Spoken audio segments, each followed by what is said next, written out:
Bonjour et bienvenue sur cette nouvelle vidéo de apprentissage natation. Aujourd'hui, le thème de la vidéo, c'est la culbute, le virage en crawl. Comment bien entamer son virage en crawl, quels sont les repères qui vont vous aider, comment effectuer votre virage et toutes les illustrations vidéo qui vont avec et qui vont vous permettre de progresser davantage et d'avoir une meilleure idée de comment effectuer la culbute en crawl.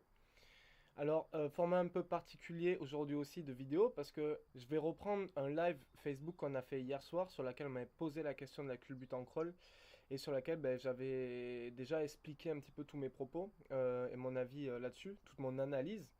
Donc je vous passe de suite l'extrait du live Facebook. Des lives Facebook, il y en a tous les 2 jours entre 21h et 22h. Suivez-nous sur notre Facebook à Apprentissage Natation. On annonce en général les lives dans l'après-midi ou dans la matinée. Et comme ça, vous pourrez me poser toutes vos questions et j'y répondrai en direct. Le challenge 4 jours pour nager le crawl sans être à bout de souffle est toujours disponible. N'hésitez pas à y aller, à rejoindre ce challenge. Il n'y a plus beaucoup de place, euh, mais c'est encore disponible. Et c'est 4 jours qui vont vous permettre, 4 jours, 4 séances qui vont vous permettre de nager le crawl sans être à bout de souffle. Je vous laisse de suite avec la rediffusion du live et tous mes propos et mes analyses sur la culbute en crawl. Énormément de personnes me demandent comment est-ce que je peux réussir systématiquement ma culbute en crawl. Comment est-ce que je peux y arriver? J'ai encore eu des questions hier et je pense que j'en aurai encore beaucoup. Alors, je vais un peu appuyer sur ce thème-là. Pour réussir à faire une culbute en natation, je vais peut-être vous faire rire, mais déjà, essayez de faire une culbute hors de l'eau. Essayez de maîtriser une galipette, une roulade hors de la surface. Comme quand on était petit en gym, on nous obligeait à faire des galipettes, genre au sol, sur des tapis. Ben là, c'est pareil. En gros, la culbute, c'est exactement le même système. À l'inverse, vous n'allez pas prendre appui sur les deux mains au sol comme si vous étiez en gym. Par contre, votre traction des bras, votre traction de bras, elle va être importante, ok, pour lancer votre entame, pour lancer l'entame de votre culbute.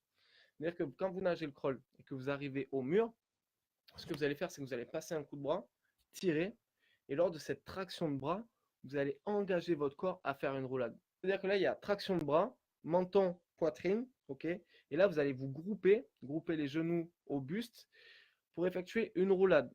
Vous devez aussi trouver la bonne distance par rapport au mur. Alors ça dépend de votre efficacité de nage, de votre amplitude de nage et de votre sensation tout simplement. Donc premier point à bien garder en tête avant de passer à la suite, c'est une traction qui va vous permettre de vous lancer, de lancer votre entame de la culbute. Okay, une traction de bras sans respirer, c'est très important. Maintenant, la deuxième chose, c'est que au fond du bassin, normalement, vous avez un T. Okay, un T pour, qui aura toujours dans toutes les piscines de France, ce T là, au fond du bassin, une bande noire et un T. Il y a toujours la même distance entre ce T là et le mur. Dans n'importe quelle piscine de France, il y a la même distance entre le T et le mur. C'est-à-dire que le T, pour vous, ça va être un repère. Ça va être un repère pour vous dire, ok, là, je vais devoir faire un virage. Là, je vais devoir faire une culbute. Okay, donc, ce que je vous conseille, c'est de faire plusieurs essais en crawl, en arrivant, donc en nageant. Dès que vous passez le T, vous allez compter vos coups de bras. Et il faudra peut-être pour certains 2 coups de bras avant d'entamer leur culbute. Un, 2 coups de bras, traction et entame de la culbute.